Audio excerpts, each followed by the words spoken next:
हमारे चैनल में आपका स्वागत है। मैं हूं रामचंद्र मौर्य। ओबीसी जनगणना पर आज हम कुछ चर्चा करना चाहेंगे। सबसे पहले तो आप ये समझें कि ओबीसी जनगणना क्या चीज है। जनगणना तो आमतौर पर होती है, सबकी होती है, ओबीसी की भी होती है, दलित की भी होती है, ऊंची जातियों की, नीची जातियों की, सारी जातियों की जनगणना होती है। अब ये ओबीसी जनगणना क्या है? दरअसल ओबीसी जनगणना सिर्फ कास्टवार बेसिस पर कि किस कास्ट में ओबीसी के पिछड़ी जातियों के किस कास्ट में कितने लोग हैं और उनकी आर्थिक स्थिति कैसी है, कितने लोग उनके शहर में नौकरी करते हैं घर के सदस्य और कितने लोग खेती करते हैं, सबका पूरा उसमें लेखा जोखा किया जाता है। तो ये जनगणना इस तरह की एससी एसटी के लिए तो की जाती है, लेकिन ओबीसी के लिए नहीं की जाती। आजादी के पहले 1931 में ओबीसी जनगणना हुई थी, उसके बाद से आज तक नहीं हुई। हालांकि मांग हमेशा रही है, उठती रही है। और पिछले कई सालों से, जब से मंडल आयोग की रिपोर्ट लागू हुई है या मंडल आयोग से एक राजनीतिक चेतना जगी है, उसके बाद से और ज्यादा ये डिमांड होने लगी है। मंडल आयोग से छात्रों को, बेरोजगारों को, पिछड़ी जाति के युवाओं को उतना लाभ नहीं पहुंच सका जितना कि पहुंचना चाहिए, क्योंकि मंडल आयोग की सिफारिश से सिर्फ 27% पिछड़ी जातियों के बच्चों को फायदा मिल सकता था, लेकिन वो फायदा 27% भी नहीं मिल सका। उसमें जब गवर्नमेंट की नीयत ही नहीं सही है तो वो कैसे फायदा देगी। फिर जब ऊंची जातियों की या एक खास विचारधारा की सरकार है जो कि पहले से ही ओबीसी एससी एसटी से नफरत करती है, उसे शूद्र बता करके, अछूत बता करके नफरत करती है, ऐसी सरकार जब होगी तो वो क्यों दलितों को, पिछड़ी जातियों को और आदिवासी समाज के लोगों को क्यों आगे लाना चाहेगी, ये सवाल उठता है। और इन्होंने ही, अब वो चाहे कांग्रेस की सरकार रही हो या बीजेपी की रही हो, सब ने ओबीसी जनगणना को नजरअंदाज किया। लेकिन जिस तरह से राजनीति रंग बदलती है, करवट बदलती है, और अभी पिछले दिनों कुछ संकेत मिले कि ओबीसी की जनगणना से संबंधित कि हो सकता है कि मोदी सरकार ओबीसी जनगणना पर तैयार हो जाए। उसकी वजह निकट भविष्य में 6 महीने के अंदर 5 राज्यों के चुनाव और 2024 में लोकसभा के चुनाव। क्योंकि अब मोदी के पास कोई ब्रह्मास्त्र नहीं है जिससे कि वो चुनाव जीत सके, और ओबीसी जनगणना से भी ये ब्रह्मास्त्र साबित नहीं हो सकता है। अगर लागू कर देते हैं तो भी हमें नहीं लगता कि जो हालात आज देश में हैं, फिर से यूपी में, उत्तराखंड में या केंद्र में बीजेपी सरकार आ सके। किसानों की हालत, कोरोना से हुई लाखों मौतें, और वो सरकार की गलत नीतियों से, सरकार की अकर्मण्यता से मौतें हुई जो, और उसके बाद ये कहना कि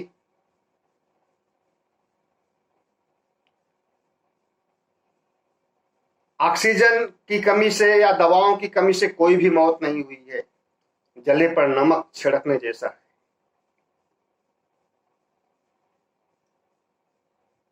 इसलिए योगी सरकार की या जितने राज्य हैं, उत्तराखंड है, पंजाब है, और भी जो 2 राज्य हैं जहां चुनाव होने हैं, वहां पर बीजेपी की हालत नाजुक हो गई है। और इन 5 राज्यों में से एक भी राज्य को जीत पाने की स्थिति में नहीं है।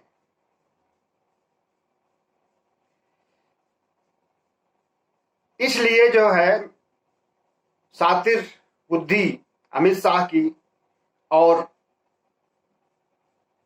मोदी की हो सकता है कि जातीय जनगणना की बात मान ले, क्योंकि बिहार से नीतीश कुमार और उत्तर प्रदेश से अखिलेश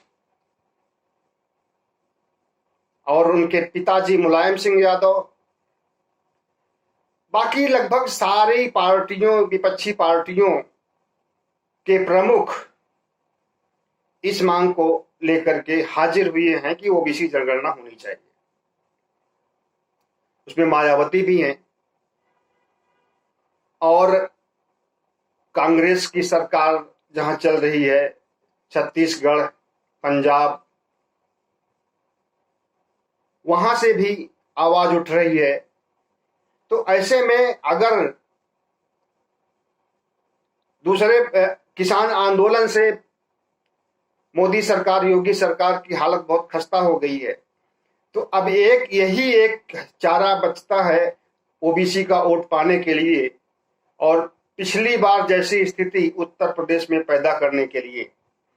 लेकिन पिछली बार जैसी स्थिति नहीं पैदा हो पाएगी। हाँ, ओबीसी जनगणना से जरूर कुछ फायदा मिल सकता है। आरक्षण की सीट देखिए, अगर ओबीसी जनगणना होती है तो ओबीसी कितने प्रतिशत है? अभी तो 52%, कहीं कहीं 54% कहा जाता है कि मान करके चलते हैं गवर्नमेंट कि इतनी इनकी भागीदारी है पूरे देश में। और ये जो आंकड़े हैं 1931-32 के हैं, जब देश गुलाम था, अंग्रेजों ने जो जनगणना किया था उसके आंकड़े हैं। और उसी के आधार पर 54% का आधा करके 27% आरक्षण दिया गया मंडल आयोग के तहत। और वो 27% में भी 14% भी नियुक्तियां ओबीसी के लोगों की नहीं हुई। खास करके विश्वविद्यालयों में न तो कोई असिस्टेंट प्रोफेसर, पहले लेक्चरर कहा जाता था, अब उन्हें लेक्चरर न कह करके असिस्टेंट प्रोफेसर कहा जाता है। जो सरकारी विश्वविद्यालयों में पढ़ाते हैं उनकी नौकरी तुरंत लगती है, वो लेक्चरर कहे जाते थे, अब असिस्टेंट प्रोफेसर कहे जाते हैं। और जब सीनियरिटी आती है तो प्रोफेसर। तो कितने असिस्टेंट प्रोफेसर ओबीसी के हैं पूरी यूनिवर्सिटीज में देश की? और जहां पर जगह खाली है वहां पर नियुक्तियां भी नहीं हो रही हैं। जहां ऐसी बात नहीं है कि ओबीसी में योग्यता नहीं है या योग्य लोग नहीं है, पीएचडी किए हुए या यूजीसी से सहायता प्राप्त कोर्स को कंप्लीट किए हुए, उनके अंदर योग्यता नहीं है। योग्य हैं, घर बैठे हुए हैं, और कहीं चपरासी की जगह निकलती है तो अप्लाई करते हैं। फिटर की जगह या तकनीकी कोई जगह मिल जाती है, चपरासी, खास करके चपरासी, क्योंकि फिटर और तकनीकी जगहों के लिए आईटीआई होना जरूरी होता है। तो चपरासी के लिए, क्लर्क के लिए वो अप्लाई करते हैं, वहां पर भी नहीं होता है। मतलब एक पीएचडी किया हुआ शख्स, आज ऐसी स्थिति हो गई है कि वो चपरासी भी नहीं बन पा रहा, और वो भी ओबीसी का है तो कुछ भी नहीं। दूसरे जो है न्यायालयों की हालत देखिए। अगर जो है न्यायालय में कितने जज हैं जो कि ओबीसी के हैं, खास करके हाई कोर्ट और सुप्रीम कोर्ट को देखिए। एक जाति विशेष का कब्जा है सुप्रीम कोर्ट में भी और हाई कोर्ट में भी। उसी जाति विशेष का वर्चस्व जिला अदालतों में भी है। और ओबीसी, एससी एसटी तो कहीं मिल जाते हैं लेकिन ओबीसी नहीं। ऐसे में अगर मंडल आयोग से कुछ नहीं हुआ हो लेकिन राजनीतिक चेतना जरूर आई है और कई सरकारें बनी हैं मंडल आयोग या मंडल की लहर में, और कमंडल से मंडल की तुलना की जाती है। कमंडल और मंडल में टकराव हुआ और उस टकराव से बीजेपी की सरकार बनी।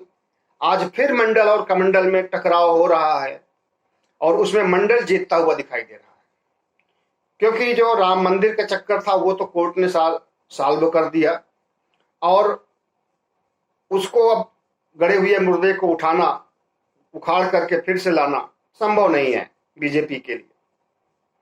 इसलिए कोई नया मुद्दा होना चाहिए। नया मुद्दा कुछ है नहीं। हिंदू मुस्लिम कुछ कर नहीं सकते अब, क्योंकि किसान आंदोलन ने ऐसा झटका दिया है। हिंदू मुस्लिम करेंगे तो बिल्कुल जो अभी सीटें हैं उसकी आधी से भी कम हो जाएगी। जो खेला बंगाल में हुआ था वो महाखेला उत्तर प्रदेश में होने वाला है। मतलब उसके आहट मिल रही है, कुछ ऐसी ही आशंकाएं कुछ हैं ऐसी ही। तो मंडल से कमंडल टकराने वाला है और उसमें मंडल की जीत होने वाली है अगर ओबीसी जनगणना की बात प्रधानमंत्री मान लेते हैं तो। और इसलिए मानेंगे कि चारों तरफ से आवाज उठ रही, पार्टी में भी आवाज उठ रही है। बदायूं की सांसद संघमित्रा मौर्य ने भी आवाज उठाई है और इनकी समर्थक पार्टियां भी और दूसरे सांसद भी जो बीजेपी के हैं, ओबीसी के हैं, वो भी दबी जुबान, कहीं कहीं खुली जुबान आवाज उठा रहे हैं।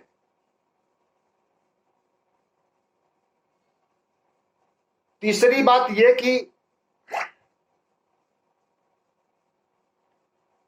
अगर ओबीसी जनगणना की बात एक बार फिजा में फैल चुकी है और लोगों को उम्मीद हो गई है और वो उम्मीद पूरी नहीं होती है, तो ओबीसी समाज से जो भी वोट मिलने वाला रहा होगा बीजेपी को, जैसे कि पिछले साल मिला था, बम्पर रिकॉर्ड तोड़ वोट मिला था, तो उस तरह से तो इस बार नहीं मिल सकता है। लेकिन जो भी मिलने वाला वोट होगा वो नहीं मिल पाएगा। अगर ओबीसी जनगणना की बात मोदी सरकार मान लेती है और कराती है, 2021 चल रहा है, 2011 में इसके पहले हुआ है और जनगणना का कार्यक्रम अप्रैल से ही शुरू हो चुका है। अगर उसमें शामिल कर लेती है, अभी टाइम है शामिल करने का, कि ओबीसी जनगणना होगी और उसके आधार पर ओबीसी जनगणना क्यों नहीं करा रहे हैं? क्योंकि ओबीसी की संख्या सिर्फ 54% या 52% नहीं है। ओबीसी में बहुत सारी जातियां आती हैं, 300 से ज्यादा जातियां आती हैं, लेकिन खास जातियां हैं यादव, कुर्मी, मौर्य, लोधी, बघेल वगैरह वगैरह बहुत सारे हैं। तो ये सारी जातियां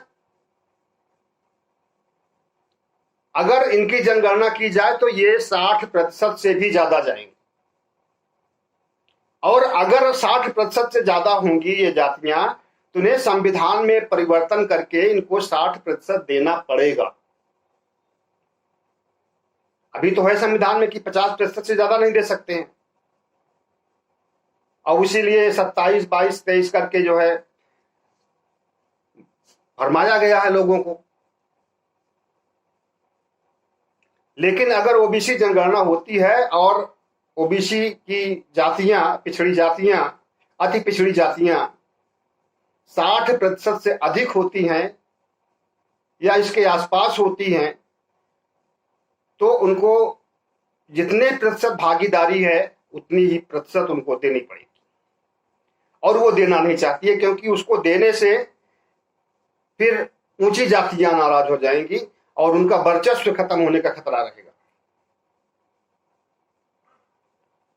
अभी जो स्थिति है कि जितनी नौकरियां होती हैं, कहने के लिए आरक्षण है, लेकिन उस आरक्षण का कोई मतलब नहीं है। और जब एक बात कही थी बाबा साहब भीमराव अम्बेडकर ने, जब संविधान लागू बन के तैयार हो गया था, लागू हो रहा था, उस समय संविधान तो बहुत बढ़िया है, लेकिन इसको लागू करने वाले कैसे लोग होंगे उनके ऊपर निर्भर करता है। अच्छे लोग होंगे तो अच्छा परिणाम देगा, बुरे लोग होंगे तो बुरा परिणाम देगा।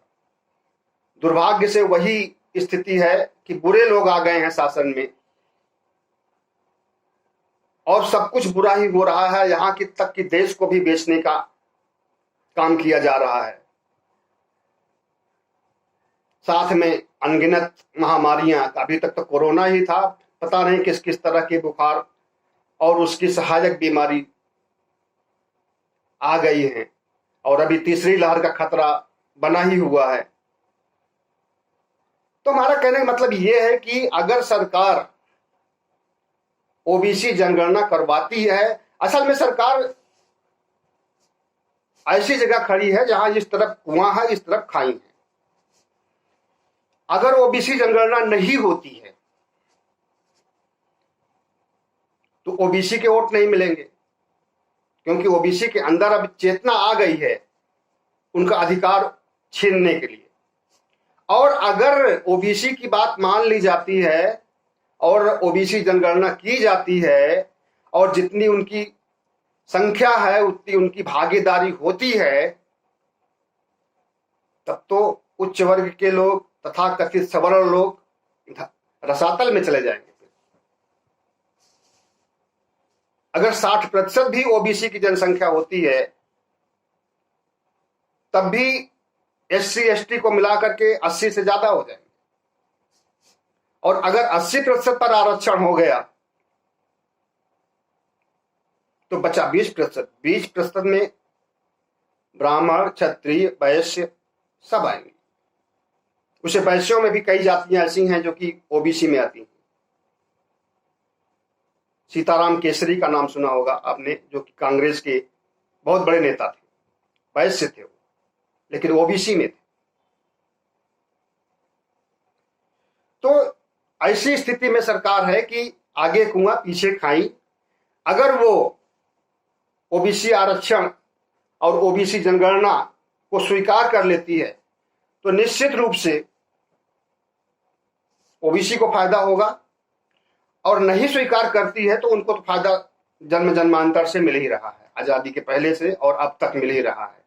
और सुप्रीम कोर्ट हो या हाई कोर्ट हो या कोई भी कोर्ट हो, वहां पर उनकी 90% संख्या बनी हुई है, खास करके एक वर्ग की, एक जाति विशेष की, और उसको वो बनाए रखना चाहते हैं। इसीलिए अभी तक ओबीसी जनगणना नहीं हो पाई है। लेकिन जब इतनी चेतना लोगों में आई है और इसकी मांग उठ रही है और वो मांग बलवती हो रही है, तेज हो रही है, तब तो देना ही पड़ेगा। और जब देना पड़ेगा तो आगे क्या होता है वो भविष्य के गर्भ में छिपा है अभी। लेकिन ये है कि 2014 को जीत लेना आसान था, लोकसभा चुनाव मोदी को। 2019 और आसान हो गया, लेकिन 2024 आसान नहीं होगा। उसके लक्षण अभी से दिखाई दे रहे हैं। अभी तो 3 साल चुनाव है, लेकिन लक्षण उसके, आसार उसके यही दिखाई दे रहे हैं कि अब मोदी जी जाने वाले हैं, रिटायरमेंट इनका होने वाला है। ऐसे में अगर एक ट्रम्प कार्ड खेलते हैं और ओबीसी आरक्षण को और ओबीसी जनगणना को तहे दिल से बीजेपी स्वीकार कर लेती है तो कुछ फायदा हो सकता है, लेकिन पूरा फायदा नहीं।